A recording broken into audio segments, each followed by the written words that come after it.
A Bobcat S175 that won't crank, dead as a stone, and one number blinking on the display, 22. Starter error. That two-part code just told you where to point your multimeter and where the wiring diagram becomes non-negotiable. So here's the whole game, what you can chase with a meter alone and the exact point you need the diagram. Because most dead circuits on this machine aren't broken parts. They're bad ground, a tired relay, or a lying sensor. Start with the display because the S175 is already trying to talk to you before you touch a single wire. The hour meter doubles as a code display and it shows numeric service codes whenever something's actually wrong. If there's more than one problem, the codes scroll. They take turns on that little screen one after another. Write every one down before you clear anything. A scrolling list is a map, not noise to ignore. Each code is two numbers, like 821 or 3249. Treat them as exact addresses, not a puzzle to decode. Don't invent a rule that the last digits always mean something. You read the code the manual prints, nothing more. Take 22 starter error on. That doesn't mean by a starter. It means the starter circuit reported a fault. And a circuit is a loop, battery, wire, switch, load, and the ground back home. Break any link and it's dead. Here's the part nobody wants to hear. The most common broken link isn't a part at all. It's the ground. The manual literally says corroded or loose grounds cause these symptoms, so check grounds first. Remember the last time your phone charger only worked at one exact angle? That's a bad ground. Same energy. A ground bolt under a year of mud makes just enough contact to fool you, then fails the moment it's under load. So your first multimeter move isn't fancy. Set it to volts and check for voltage where there should be none. Touch the ground side of a dead circuit. If you read voltage there, current can't get home. That's your fault. This is the whole trick with a meter.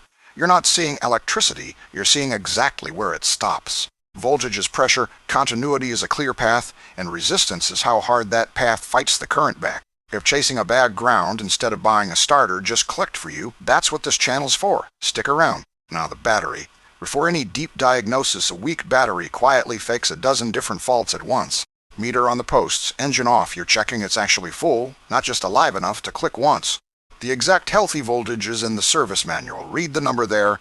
Don't trust a guess off a forum. Then start it and watch the charging system. If the numbers barely move, the alternator isn't feeding back. The manual has a dedicated charging system check. For exactly this, a short list you walk top to bottom. A machine that dies after 20 minutes isn't haunted. It ran the battery flat because nothing was refilling it. Next, glow plugs. Codes 21.2 and 21.3. Glow plug error on and off right there on the display. On a cold diesel morning, glow plugs are what let it catch. A dead one turns starting into a wrestling match. You can test these with a meter. Check resistance across each plug and compare them against each other. One plug reading wildly different from its neighbors is the odd man out.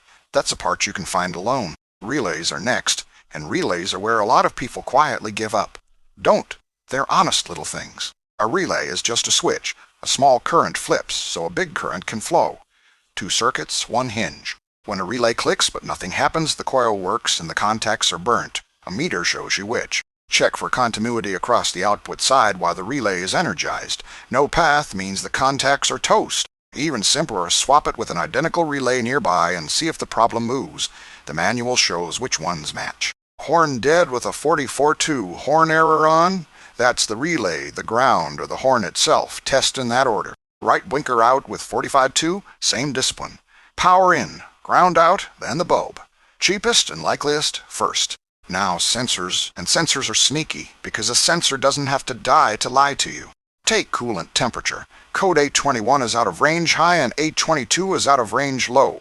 Out of range doesn't always mean the engine's cooking. It can just mean the sensor is reading pure nonsense. A sensor shorted to ground reads one impossible extreme, an open circuit reads the other. Both trip a code. So before you panic about an overheat, check the actual coolant temperature with your hand in your eyes. If the machine screams hot and the block is stone cold, believe the block. The sensor's the liar here. Fuel level does the same trick. 99 is fuel low, but 921 and 922 are out of range high and low. A float sender stuck or a wire chafed through can swear the tank's empty while you're staring at fuel. This is the meter's best day. Back probe the sensor, wiggle the harness, and watch the reading jump. A number that flickers when you move a wire isn't a bad sensor. It's a bad connection, and you just found it. So far, every one of these you can chase alone: grounds, battery, glow plugs, relays, simple sensors. That's genuinely most, no starts and dead accessories on this machine. Cheap tools, patient hands, a notebook. But here's where it flips. The S175 isn't only wires and switches, it's controllers talking to each other. The lift and tilt on this machine run through actuators and handle sensors, all watched by a controller. And that opens a whole family of codes in the 30s that a bare multimeter simply can't finish. Code 3231 is a tilt actuator fault. 3236 is a lift actuator fault. These aren't a bulb and a ground. 3249 is lift actuator short to ground. 3251 is lift actuator short to battery. A wire's touching what it shouldn't. To chase a short like that, you need to know which wire runs where, and that's the wiring diagram exactly. A short to battery or ground is a needle in a loom of 100 identical wires. Guessing burns days. The diagram gives every wire a color, a number, and a connector. Without it, you're feeling around in the dark. Then there's 3234, actuator not in neutral, and 3235, handle or pedal not in neutral. Now the machine refuses to move because it isn't sure your controls are safely centered. That's calibration, not a wire. And 3241 is the one that ends the multimeter shift entirely, no communication. No communication means the controllers stopped hearing each other. There's no single wire to probe back to life. This is the honest line every good tech draws. A meter tests a circuit. It can't join a conversation between computers.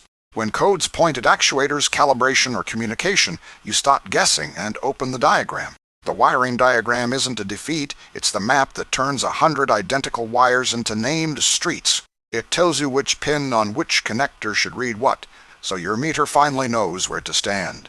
That's the real partnership. The diagram tells you where to look. The meter tells you what's true there.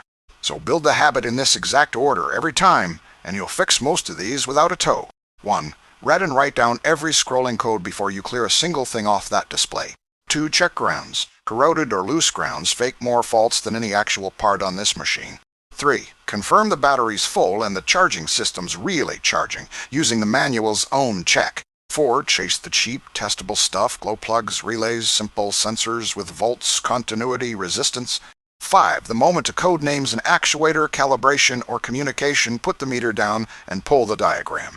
Because knowing where to stop guessing is the skill. The best techs aren't fearless, they're just organized. A dead circuit is rarely a dead machine. It's usually one tired connection between you and a working loop. So next time an S175 goes dark, you won't throw parts. You'll read the code, check the ground, follow the loop.